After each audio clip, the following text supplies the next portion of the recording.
PR Public Republic.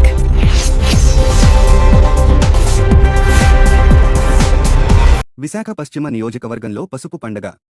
Telugu Desam party 44వ ఆవిర్భావ దినోత్సవ వేడుకలు అత్యంత వైభవంగా నిర్వహించిన ఎమ్మెల్యే గణబాబు, తెలుగువారి ఆత్మగౌరవానికి ప్రతీకగా నిలిచే తెలుగుదేశం పార్టీ నేడు 44వ వసంతంలోకి అడుగుపెట్టింది. ఈ సందర్భంగా విశాఖ పశ్చిమ నియోజకవర్గ కార్యాలయంలో పండగ వాతావరణం నెలకొంది. ప్రభుత్వ విప్ మరియు ఎమ్మెల్యే గణబాబు పార్టీ జెండాను ఆవిష్కరించి కార్యకర్తలను ఉద్దేశించి ఉద్వేగభరితమైన ప్రసంగం చేశారు. ప్రజల పక్షాన ఉండటంలో తనదైన శైలిలో జాతీయ స్థాయిలో కూడా గుర్తింపు పొందినటువంటి పార్టీ తెలుగుదేశం పార్టీ. ఎన్టీ రామారావు గారు ఒక సుదీర్ఘమైనటువంటి ప్రయాణం, ఇచ్చాపురం నుంచి తడదాకా,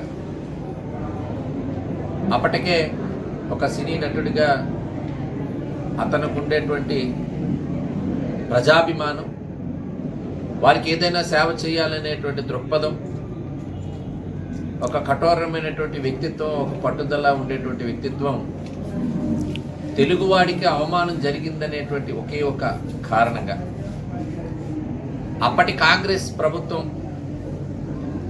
చాలా హేళనగా ముఖ్యమంత్రులను మార్చడమే కాదు, ఆంధ్రప్రదేశ్లో ఉండేటువంటి ముఖ్యమంత్రులు కనీస గౌరవం లేనటువంటి రోజులు. భారత ప్రధాని ఆంధ్ర గడ్డపై వస్తే వీరికి కనీసం గౌరవాలు లేనటువంటి పరిస్థితులు. తెలుగువారు ఢిల్లీ వెళ్తే మదర్ దివిసీమ ఉప్పెన వస్తే ఆ నటుడిగా ఉండే టైంలో జోలి పట్టి ప్రజల్లోకి వచ్చినటువంటి వ్యక్తి.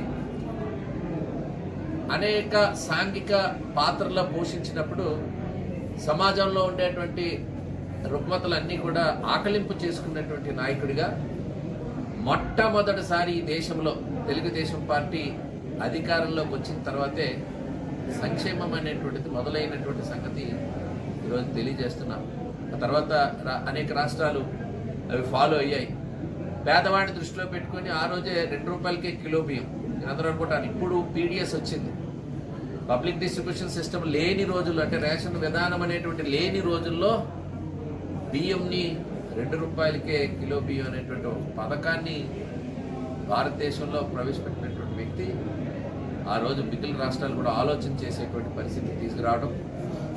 అంటే తినడానికి తిండి ఉండాలి, కట్టుకోవడానికి బట్ట ఉండాలి, ఉండడానికి ఇల్లు ఉండాలి అనేటువంటి నినాదంతో, అందుకనే జనతా వస్త్రాలు, పేదవాళ్ళకి బట్టలు పంపిణీ, హౌసింగ్ స్కీమ్ ఉండేది కాదు అంతకుముందు, అందరూ పూరి గుడిసెలు ఉండేవి. హౌసింగ్ స్కీమ్ ఇచ్చి ఇల్లు నిర్మాణానికి నోచుకునేటువంటి